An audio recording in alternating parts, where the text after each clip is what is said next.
What's up, everybody? Welcome back to Beyond the Grave Media. This is Josh here, checking in on you out there in YouTube land, and tonight we're continuing to sweep the basement of the nasty stuff that dwells within. We're talking tonight about a pretty infamous title. We're talking about 1978's banned in 43 countries, the infamous Faces of Death. I'm going to probably make this quick because, to be real with you know, this thing has its place in the pantheon of pop culture history and like coming of age rite of passage flicks, but this is not my go-to.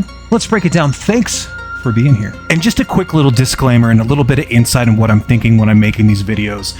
A couple of people have messaged me on Instagram and been like, dude, I liked the last video, hated the one before, liked that one, hate this, whatever, right?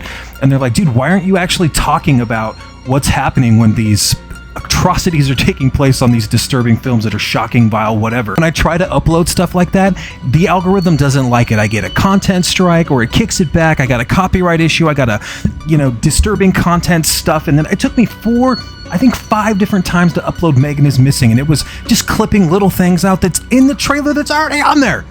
I'm into punk rock. I definitely am into pushing the envelope. And I know these movies are shocking. I just can't describe it the way that I would like to. As soon as I gain enough traction and a following, I'm gonna do it for you guys. I'm not trying to take the cheap way out. Just, the more you know. Faces of Death. The term for this particular title and series explores and hyper-exposes the snuff film. This is in fact the granddaddy of them all, the film to end all films in this genre, the whisper and rumor among every 80s baby Saturday night sleepover. A 1978 John Allen Schwartz mockumentary, Faces of Death. Holy hell, just saying it, my mind recognizes colors, sounds, and the smells of prepubescent hormones. I can feel the grease-covered Sega Genesis control, and I can distinctly smell the stale pizza cardboard boxes and spilled Mountain Dew.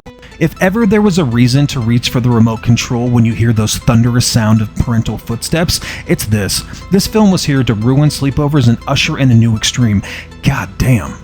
I remember exactly where I was the first time that title crawled and stalked across the screen. This and each successor and competitor, The Traces of Death, was extreme. This was pre-internet, so kids didn't have access to anything this extreme like ever. Faces of Death starts as a mockumentary. We're greeted by this pathologist who explains his fascination with the matters of death. We get montages of corpses, hunting accidents, and the like. Pepper this intro. Dogfights, jumping, hunting accidents, flight crashes, and autopsies all play out in real time. This movie was my first extreme film and might be the thing that broke the door down for becoming an extreme and disturbed film lover. It's not fun, but it wormhole into my friend group and became a rite of passage. And this thing's a pretty, it's a time-honored, well-produced and edited exploitation flick. If you're a 10-year-old, I thought everything in this was 100% real. The monkey brains? Yeah, dude. Had to be true. And man, it's not PC like at all. Chock full of culturally insensitive shit, animal cruelty, misogynism, pollution. A lot of this shocking stuff just for shocking's sake. As I got older, I realized much of this was just reenactment blending with some real footage. I think they said it was 60-40, but for the most part, it's cashing in on the Mondo subgenre. However, this was a mom and pop video store mainstay and a must rent, and it was never ever in stock. The day you finally got this thing into your clammy hands, there was like a palpable sense of nerves and dread in the room. And let's be real, I only own this thing because of pure nostalgia, and it's a video nasty, kind of mainstay. I own it, I rarely watch it. If I'm watching one of these things, it's Traces of Death. That film ruined my childhood. All of the Traces of Death from 1993. That Bud Dwyer video absolutely destroyed my childhood in every sense of the word. If Faces of Death is like 50% good, Traces of Death is 100% real, and I'm not saying it's 100% good, but it's damn effective.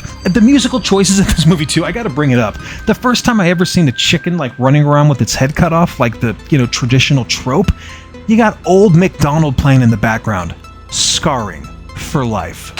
So this is the Faces of Death 30th Anniversary Edition on DVD. It's got like some featurettes, it's got some commentary. I believe this is from like Gorgon Video. It's 105 minutes color. I don't revisit this, I know there's a Blu-ray and I know there's a box set that's kind of expensive that's got like 1 through 8, or is it 1 through 6, and 5 and 6 are just like clips and highlights. I think part 4 is actually pretty decent, but this isn't it for me. I own it, right, because it's a video nasty and because people that haven't seen it, they hear about it because there's this cold following with it. But yeah, Traces of Death is actually what like gets into my bones and is like was the first time I ever went like, oh shit, I'm not okay, right? Like every kid's huddled around the TV and you put that thing on, it's got like the surgical knife on it. I'm gonna flash across the screen here. That thing was traumatizing. Faces of Death, you know, it's got, I love the cover art, not this one, but you know, the one that's got the other face. Awesome logo. Check out Paul Bearer Press. I think they're out of Texas. They sell this Faces of Death hoodie right here. If you're the guy wearing a Faces of Death hoodie, dude, you don't mess around. Like, you're for real. You're attracting a certain subspecies. Proud of you. But Paul Bearer Press, dude, I get like all my shorts and t-shirts from them. They're the best. So shout out to them. Faces of Death, I mean, this is going to ruin any party you put it on, because a lot of this does have animal attacks and police brutality and culturally insensitive stuff. It's shocking. It's horrible. And that's kind of the point. It's one of those Mondo flicks. I don't condone it. I own it. What are you gonna do? Guys, thanks so much for watching. If you want to see more from me, please like. It's down there. It's that one that's right next to, there's a bell too. Get notified when I post a video. Like, comment, subscribe. Comment down below, when did you watch Faces of Death? Do you remember everything about it? Was it a rite of passage? Were you an 80s kid too, and you had to like have those clammy fingers walking home when you finally got it from the mom and pop and they finally let you walk out with that? God, that was a day, dude. That was a day. And then please subscribe, share it with a friend, share it with an enemy, whatever you want to do. I got some more normal stuff coming soon, but I also have that Necromantic 1 and 2, that Gutenberg, the German box set coming from Arrow Video. You know we got to get into the depths with that coming soon. So take care of yourselves. I got jury duty in the morning. Is there anything more frightening than that? I wasn't going to make this video because I got to get some sleep, because I got to be up at the ass crack of dawn to be in a courtroom. Cannibal Corpse hoodie, flip-flops. What are we gonna do? Cheers.